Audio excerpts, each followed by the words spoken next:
മാഷാഅല്ലാ Nadapuram south L P സ്കൂളിൽ ജാസിം സാറിൻ്റെ പേരിൻ്റെയും ക്ലാസ്സിൽ നല്ല അടിപൊളി ക്ലാസ്സായിരുന്നു.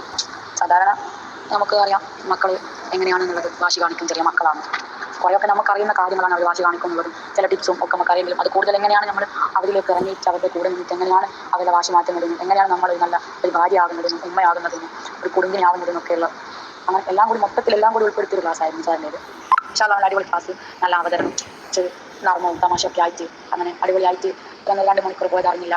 ശരിക്കും പറഞ്ഞാൽ ടൈമും കുറച്ചും കൂടി സാർ ക്ലാസ് എടുത്തിരുന്നെങ്കിൽ എന്ന് വിചാരിച്ചിരുന്നു. പക്ഷേ എന്താ പറയുക, സമയപരിമിതി കൊണ്ട് ആ ഒരു ടൈമിൽ എല്ലാവർക്കും ഓരോരുത്തരെ എന്നെ സംബന്ധിച്ച് പറയുകയാണെങ്കിൽ മനസ്സിൻ്റെ ഉള്ളിൽ ഇറങ്ങിയിട്ട് മാറണം എന്താ ഒരു പേരൻറ്റിങ്ങിൽ നമ്മൾ അങ്ങോട്ടേക്ക് ചെയ്യാമെന്ന് വിചാരിക്കുന്ന കാര്യങ്ങൾ അത് എവിടുന്ന് തുടങ്ങണം, എങ്ങനെ തുടങ്ങണം, എന്ത് ചെയ്താലാണ് നമ്മുടെ മക്കളുടെ വാശി മാറ്റാൻ പറ്റുക എന്നൊക്കെ പറയുന്ന കുറച്ച് കാര്യങ്ങൾ ഒന്നും കൂടി ക്ലിയർ ആക്കിയിട്ട് അത് സാർ പറഞ്ഞു തന്നു.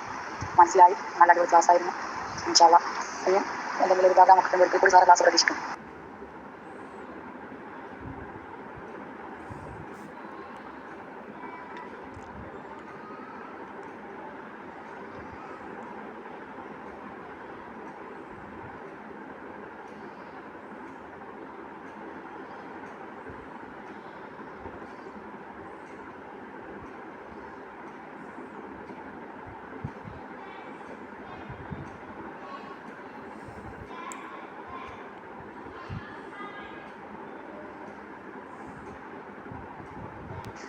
ഹലോ, ഇന്നത്തെ ക്ലാസ് നല്ല ക്ലാസ് തന്നെയായിരുന്നു. ഞാൻ പിന്നെ ഗ്രൂപ്പിൽ കയറിയിട്ട് പറയാൻ കുറച്ച് താമസമായിപ്പോയി.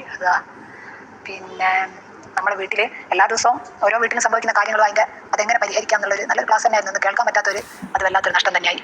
പിന്നെ ഇന്ന് വരുന്ന തലമുറയ്ക്ക് പിന്നെ എന്തൊക്കെ ചെയ്തു കൊടുക്കാൻ പറ്റും ഒരു പാരൻസിന്, അതെല്ലാം അവിടെ നിന്ന് കിട്ടിയിട്ടുണ്ട് ക്ലാസ്സിൽ നിന്ന്. വൈദ്യ വേള ആയ കാരണമാണ് അവിടെ നിന്ന് അധികം സംസാരിക്കാനാവാണ്ട്. ഒരു 1:30 മണി എന്ന് പറഞ്ഞാൽ ഭക്ഷണത്തിൻ്റെ ഒരു സമയം. നമ്മൾ രാവിലെ 10-10:15 സ്കൂളിൽ എത്തിയതാണ്. പിന്നെ അതിനടുന്ന് മൈക്ക് വാങ്ങി പറയാനൊന്നും ടൈമില്ല. ഭക്ഷണം ഒന്നും ഉണ്ടാക്കി മുഴുവനായിട്ടുണ്ടായില്ല. വീട്ടിൽ നിന്ന് പോരുമ്പോൾ അപ്പം അങ്ങ് പോകണ്ടേ എന്നുള്ള തിരക്കിൽ 1:30 മണി കഴിഞ്ഞ് നോക്കുമ്പോൾ പോയത്. നല്ല ക്ലാസ്സായിരുന്നു. പിന്നെ സാർ എടുത്ത് വളരെ എല്ലാവർക്കും ഇഷ്ടപ്പെട്ടിട്ടുണ്ട്. എല്ലാവരും നല്ല അഭിപ്രായമാണ് പറഞ്ഞത്. പിന്നെ ആർക്കും അങ്ങനെ ആ നേരത്തൊന്നും നടന്നൊന്നും പറയാൻ പറ്റാണ്ടായി പോയത്. എൻ്റെ കാരണം വീട്ടിൽ കൊണ്ട് തിരക്കായതുകൊണ്ടാണ്. പിന്നെ ഇനി ഇങ്ങനത്തെ നല്ല ക്ലാസ്സുകളെല്ലാം നമ്മൾ സ്കൂളിൽ സംഘടിപ്പിക്കും. പറ്റുമെങ്കിലെല്ലാം സാറിനെ തന്നെ വിളിക്കാൻ പറയും ഞങ്ങൾ. കാരണം അത്രയും നല്ല ക്ലാസ് ഇനി കേൾക്കാൻ പറ്റാത്തവർക്കൊന്നും കൂടി കേൾക്കാൻ ആവട്ടെ. പിന്നെ എല്ലാവർക്കും ക്ലാസ് വന്നെടുത്ത് തന്ന് ഇത്രയും തിരക്കിട്ടിട്ട് കോഴിക്കോട് നിന്ന് എത്തി എല്ലാം ബ്ലോക്കായിരുന്നെല്ലാം പറഞ്ഞിട്ട് അതുകൊണ്ട് സാറിന് പ്രത്യേകം നന്ദി പറയുന്നു. ഹലോ, ഇന്നത്തെ ദിവസം സാറിൻ്റെ ക്ലാസ് നല്ലൊരു ക്ലാസ്സായിരുന്നു. നല്ലൊരു മോട്ടിവേഷൻ ക്ലാസ് കൂടിയായിരുന്നു. പിന്നെ കുറേ കാര്യങ്ങൾ കുറഞ്ഞ സമയം കൊണ്ട് കുറേ കാര്യങ്ങൾ പറഞ്ഞ് മനസ്സിലാക്കി തന്നിട്ടുണ്ട്. പിന്നെ ഒരു രക്ഷിതാവ് എന്ന നിലയിൽ വളരെ നല്ല ക്ലാസ് തന്നെയായിരുന്നു സാറിൻ്റേത്.